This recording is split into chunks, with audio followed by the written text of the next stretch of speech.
என்ன பார்த்து நீங்க பயந்து ஓடணுன்ற அவசியம் இருக்காது. நான் வந்து இனிமே வந்து சைவமா மாறப் போறேன்.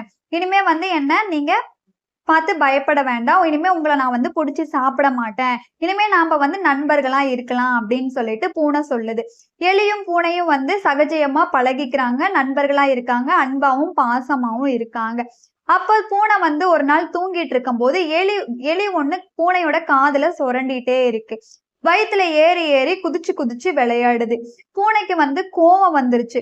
நாம வந்து விளையாட்டு வந்து எல்லை மீறி போகுது அப்படின்னு நினைச்சிட்டு ரொம்ப கஷ்டமாவும் இருக்கு, கோவமாவும் இருக்கு.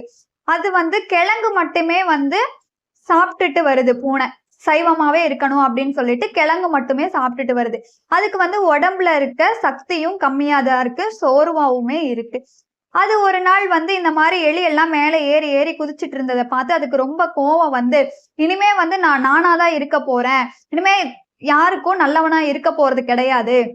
நல் அ நல்லது நெனச்சு, யோசிச்சு எல்லாத்துக்கும் நண்பர்களா இருக்கணும்னு நெனச்சா, அதுவே தொல்லையா இருக்கு. இனிமே வந்து நான் நானா இருப்பேன் அப்படின்னு சொல்லிட்டு, கோவத்துல உரும்ப ஆரம்பிச்ச உடனே, எலி எல்லாம் பயந்து போய் சிதறி ஓட ஆரம்பிச்சுருச்சு, மறைஞ்சுக்கிச்சு.